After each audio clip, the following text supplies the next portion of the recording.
Shiha blinked against the stark white light of the training chamber. The atmosphere inside was as sharp and sterile as the polished steel walls. Across from her stood the instructor, a tall figure with skin that shimmered like wet slate, his black eyes unreadable. "You hesitate," he said, his voice low and unyielding. "Hesitation will get you killed. More importantly, it will compromise the mission." "I didn't hesitate," Shiha replied, her words clipped. She stood at attention, her hands behind her back, her claws retracted. "You didn't finish the target." He gestured to the holographic figure flickering beside her, a human silhouette that stood perfectly still. Shiha's gaze shifted to the projection. Her blade had gone cleanly through the chest, but the simulated figure wasn't completely neutralized. She had pulled the strike back at the last moment, just as she always did when the target looked like a human. "Ayo! Enough," the instructor snapped. "You failed another evaluation. Return to your barracks." Shiha saluted sharply and exited the chamber. As she walked through the corridors of the council's training facility, she felt the weight of failure settle on her shoulders. Her peers had no such difficulties, they completed their tasks without question, without pause. So why couldn't she? She entered the barracks and sank down onto her cot. The room was Spartan, with rows of identical beds and lockers, each belonging to one of the council's elite operatives. She stared at the ceiling, trying to banish the flickering image of the holographic human. "Trouble again?" The voice came from the bed next to hers. She turned to see Rydek, one of the few other recruits who seemed to care about more than the rigid training regimen. He was leaning against his locker, a slight smirk on his face. "None of your business," Shiha said, turning back to the ceiling. "Come on, don't be like that. I heard about your evaluation. It's not the end of the world. It's not the first time," she muttered. "They'll kick me out eventually. Or worse." Rydek shrugged and sat down beside her. "You're overthinking it. The council's not going to toss someone with your skills over a couple of mistakes. They don't see it as a mistake. They see it as weakness." He was quiet for a moment, then said, "You know, I've been thinking about that. Maybe it's not a weakness." Shiha raised an eyebrow. "What do you mean?" "I mean, what if your hesitation isn't a flaw, but I don't know, something else?" He scratched his head. "I don't get it either, but you're not like the others. You're smart, disciplined. If you're hesitating, maybe there's a reason for it. Or maybe I'm just not cut out for this." Rydek gave her a long look. "You ever think about what you'd do if you weren't here?" She didn't answer. Truthfully, she had never let herself consider it. Life outside the council was a foreign concept, a place she'd never set foot in. "Come on," he said, standing up. "Let's go. If you keep sitting here feeling sorry for yourself, you're never going to figure it out." Shiha frowned. "Go where?" "Someplace better than this." He grinned. "Well, at least better than here." Reluctantly, she followed him. Rydek led her through a series of maintenance corridors until they reached an old cargo bay. Inside, it was dark and quiet, far removed from the sterile halls of the training facility. "This is where I come when I need to think," Rydek said, climbing onto a stack of crates.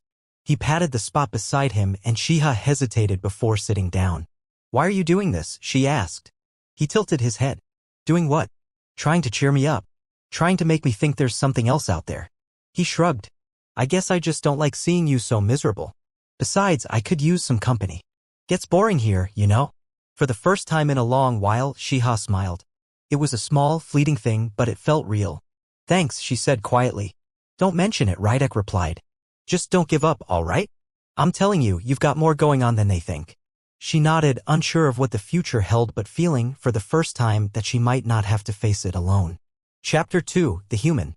"Stay still," Malcolm muttered, frowning at the blood seeping through the makeshift bandage on Shiha's shoulder.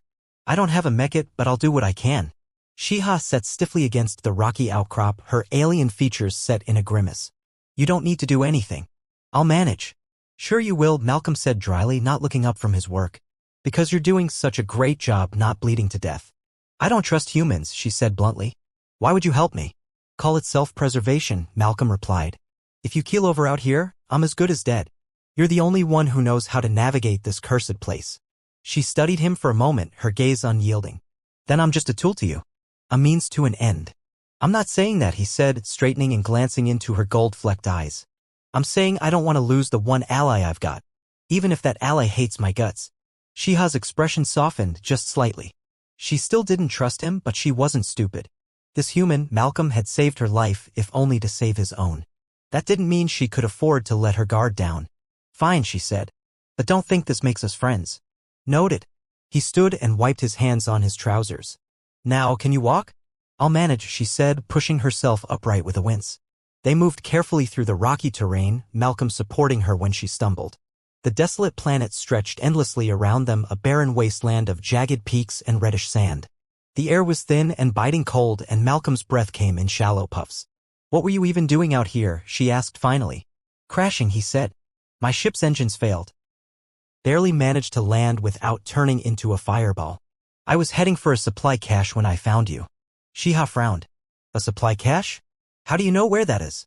Got lucky, I guess, he said, patting the small data pad strapped to his arm. Found a map in the ship's database. It's not much, but it beats wandering aimlessly. And you just happened to find me along the way. Call it fate, he said with a wry smile. She snorted. I don't believe in fate. Neither do I. But I wasn't going to leave you there. Even if you tried to stab me when you woke up. Shiha's gaze shifted to the horizon. If I had been in better shape, you wouldn't have stood a chance. I'm sure I wouldn't, he said lightly. Lucky me. She shot him a sideways glance, unsure if he was mocking her. As they trudged on, the sun dipped lower, casting long shadows across the landscape. They reached a shallow ravine and clambered down, taking cover from the chilling wind. Do you have a plan? Shiha asked, settling against a rock. Plan's simple, Malcolm said, crouching down beside her. Find the cache, see what's usable, and figure out how to get a signal off this rock. Sounds more like a wish than a plan. Well, unless you've got a better idea, I'm open to suggestions. She considered him for a moment. He was resourceful, she'd give him that. He'd managed to patch her up, keep them moving, and maintain a calm demeanor in the face of certain doom. That didn't mean she trusted him, but it was more than she'd expected from a human. I'll help you get to the cache, she said finally. But once we're there, we go our separate ways. Fair enough, he said. Let's just get there in one piece first. The sun disappeared behind the horizon, plunging the ravine into darkness. Malcolm dug a small hole and started a fire with the limited supplies he had. Shiha watched him work, the flickering flames casting shadows on his face. You don't seem like a soldier, she said abruptly. That's because I'm not, Malcolm replied, not looking up. I'm a mechanic. Not much use in a fight, but I can fix just about anything that breaks. You're out here alone, with no backup, no weapons, and you're just a mechanic? Pretty much. He smiled faintly. Welcome to the outer colonies. It's not glamorous. Shiha shook her head, trying to make sense of him. You're either incredibly brave or incredibly stupid.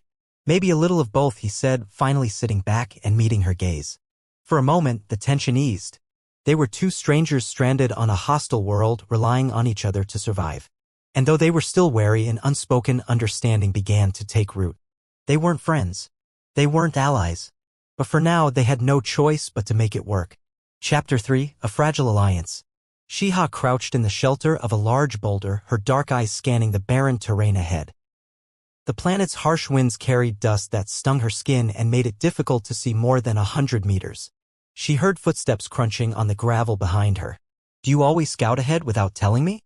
Malcolm asked, his voice barely audible over the wind. He carried a long metal rod, something he'd fashioned from the wreckage of his ship.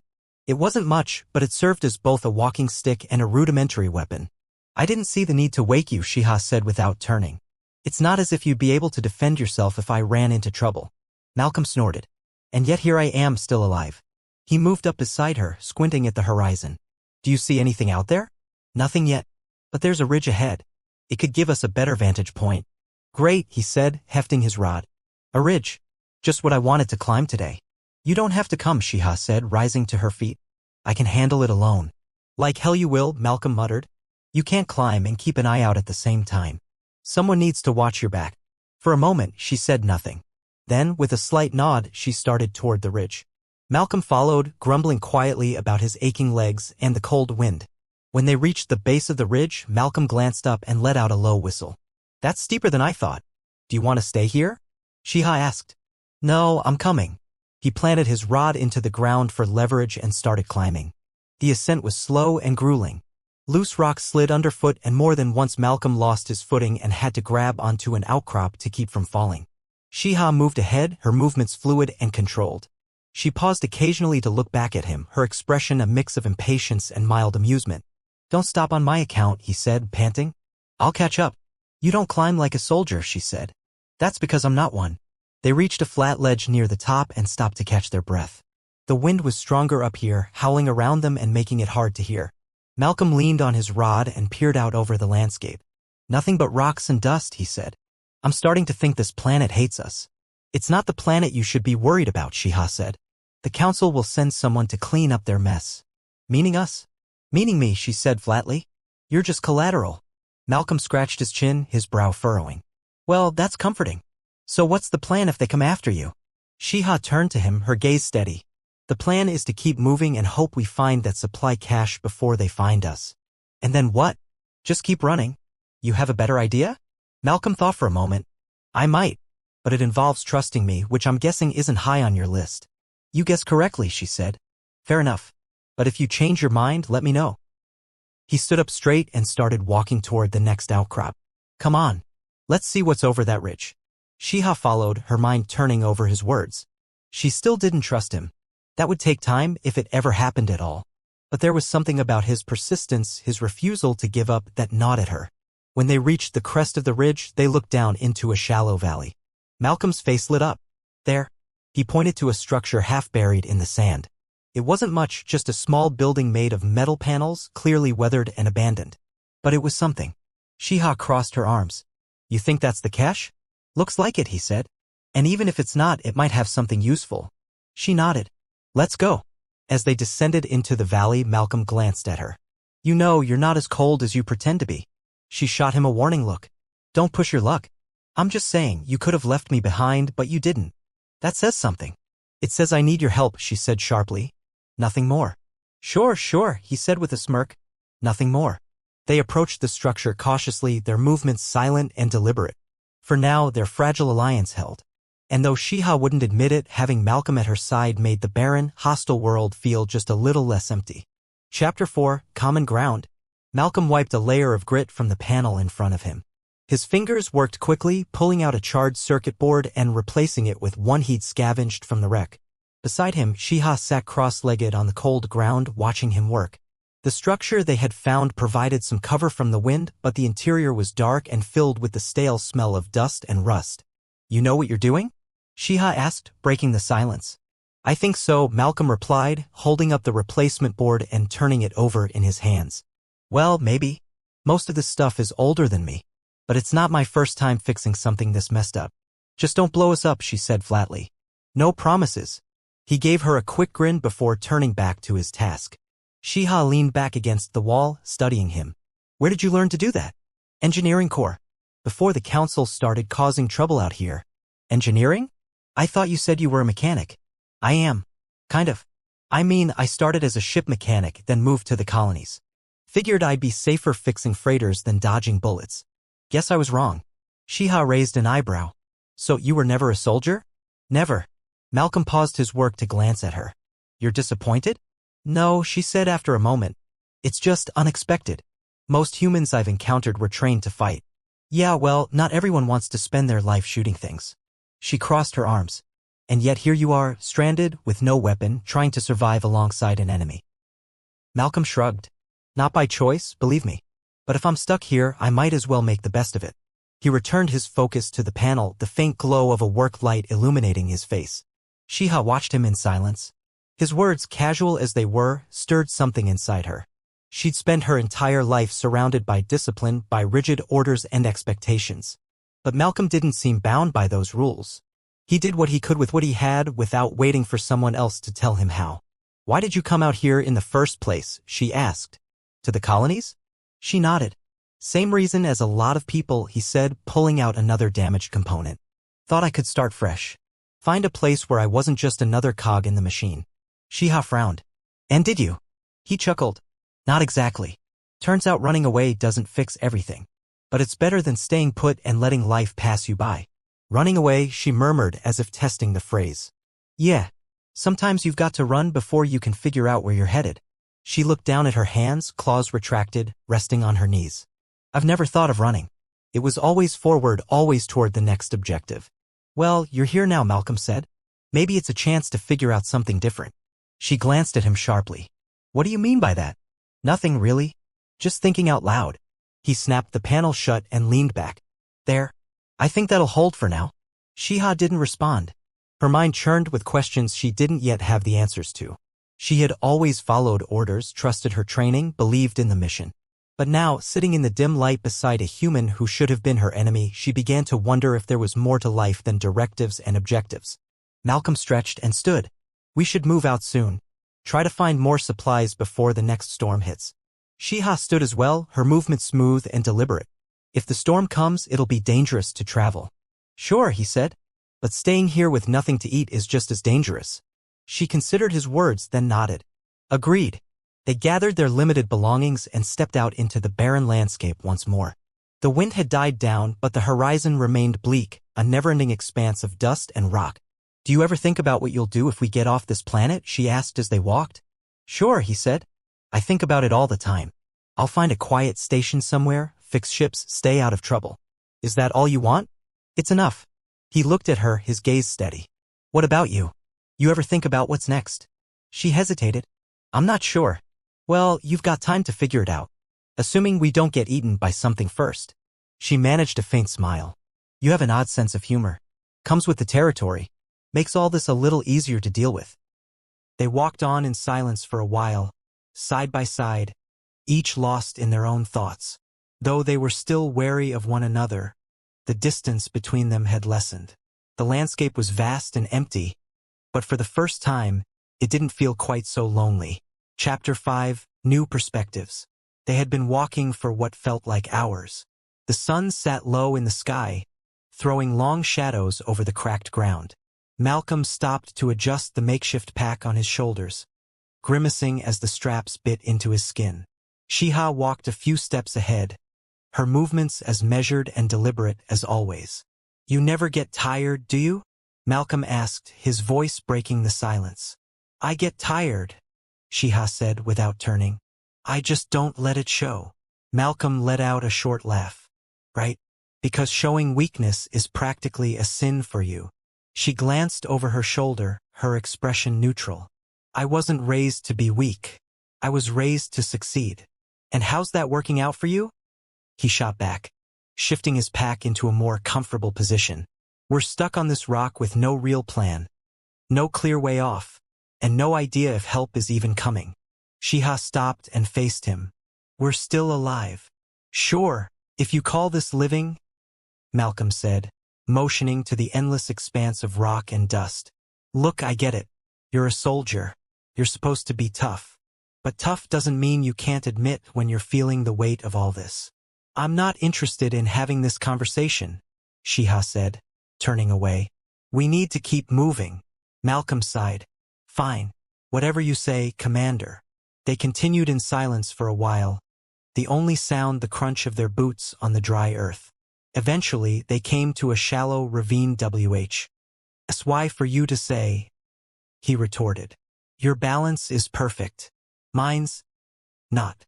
She paused and turned to face him. "You're a mechanic, not a soldier. I understand that. But if you don't focus on the task at hand, you'll make things harder for both of us." Malcolm raised an eyebrow. "Is that your way of saying you care about my safety?"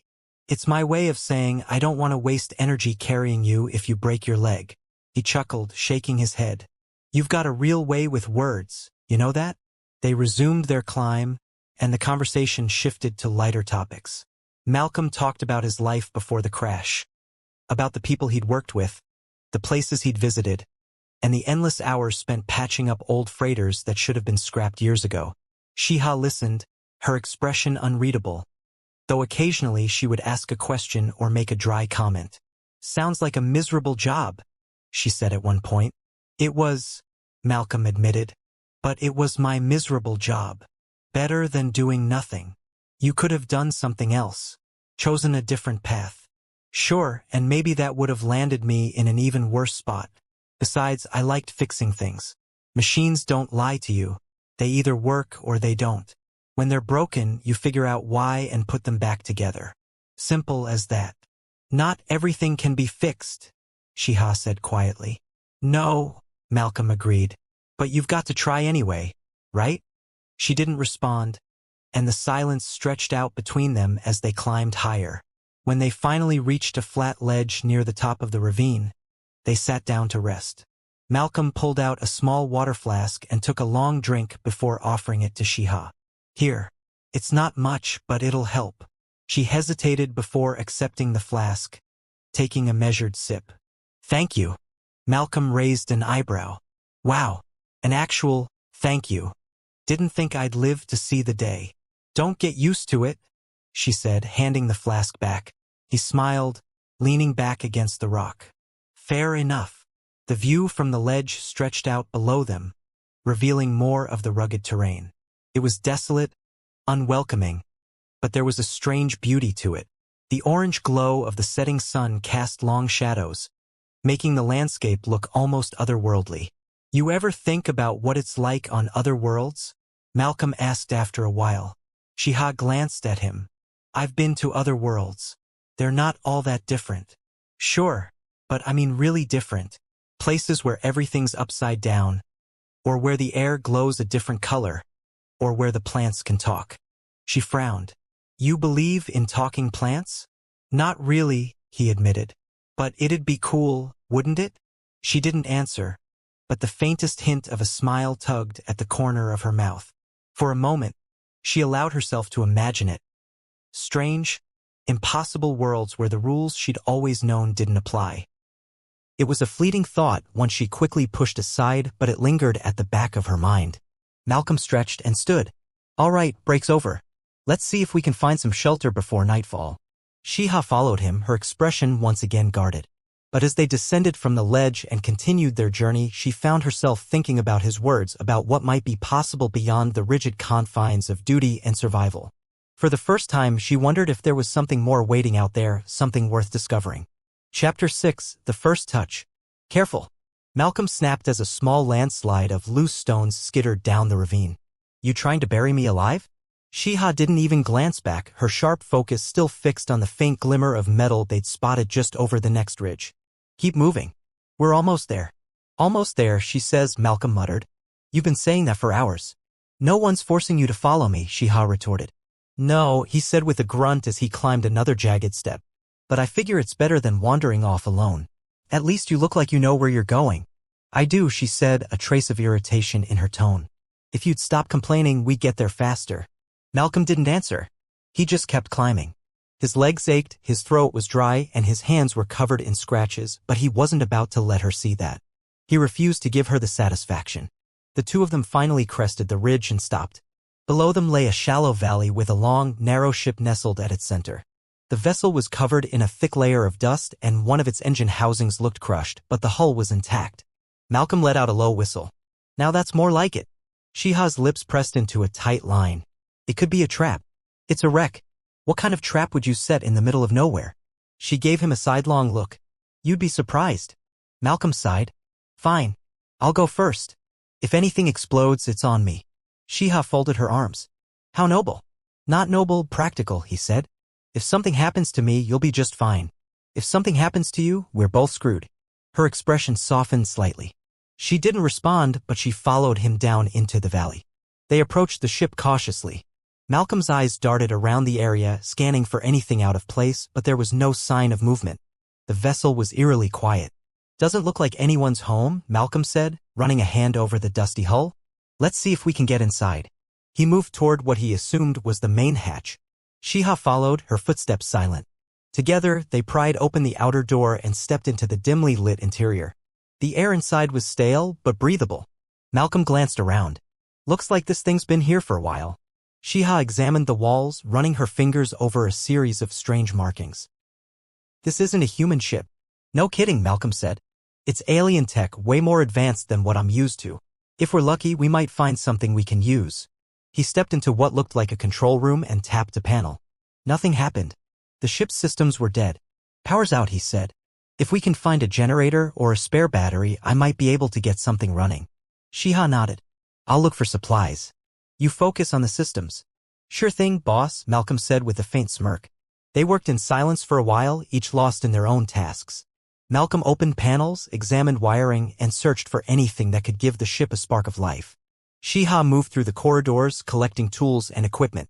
When she returned, she dropped a small toolkit and what looked like a portable power cell at his feet. "Will this help?"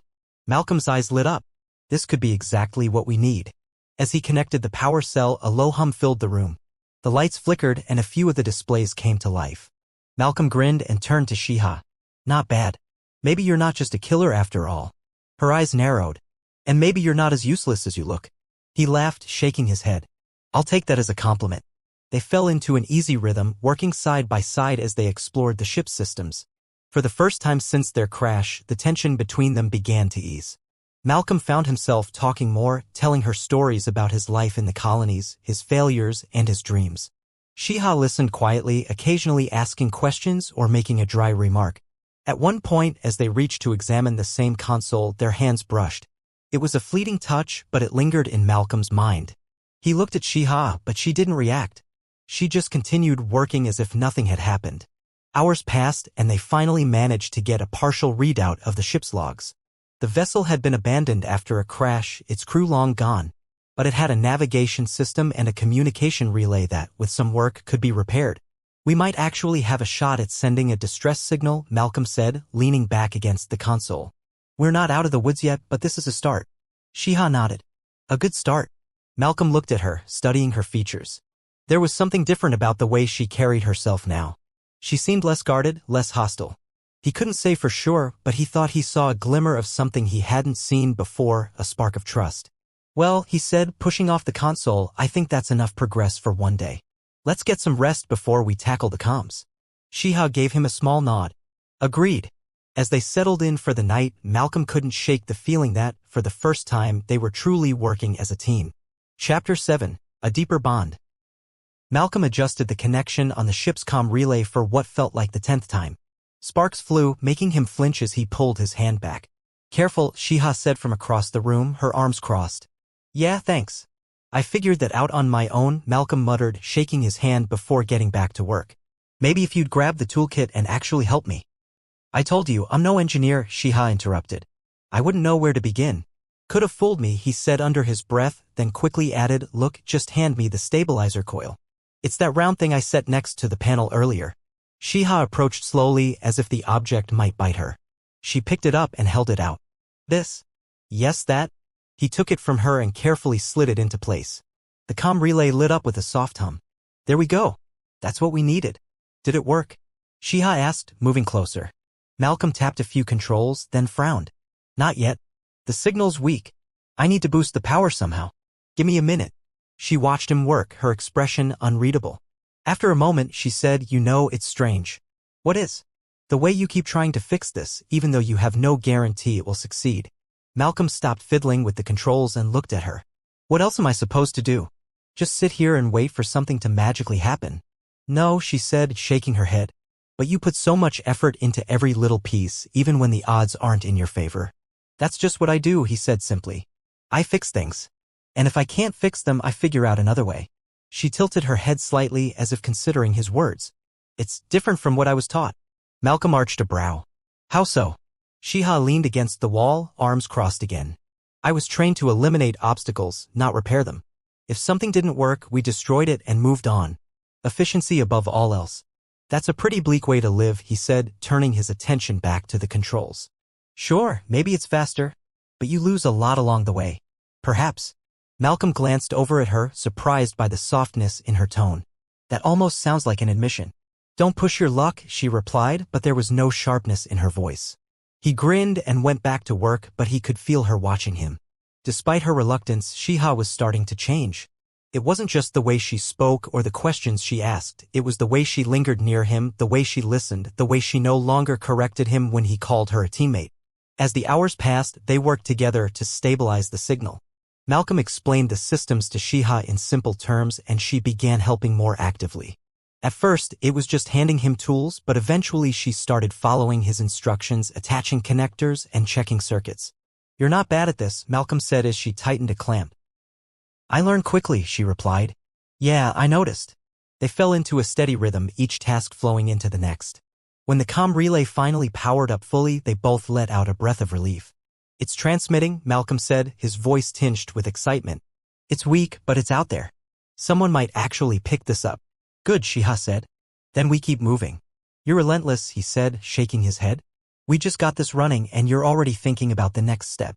I thought you valued efficiency, she said with a small smirk. Malcolm laughed. You've been hanging around me too long. You're starting to pick up my bad habits. Shiha's smirk faded into something more thoughtful. If it means we survive, I don't mind.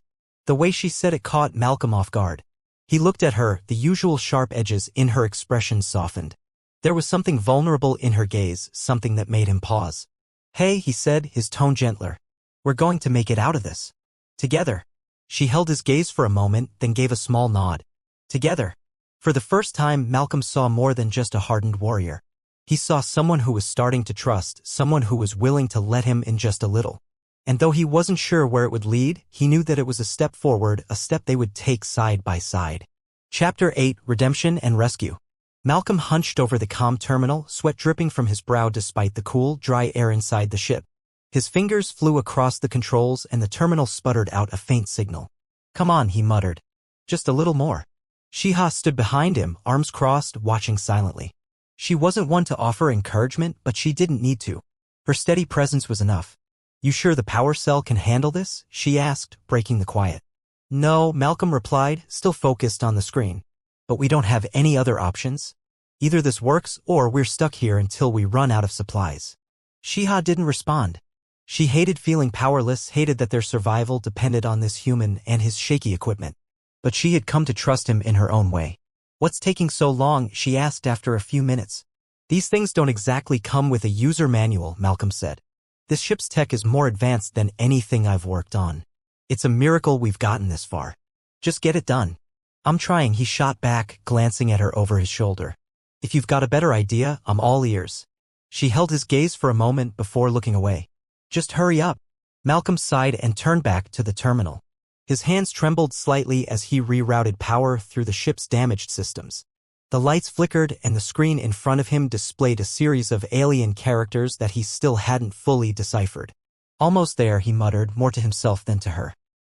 Shiha moved closer, her sharp gaze scanning the terminal. What's wrong?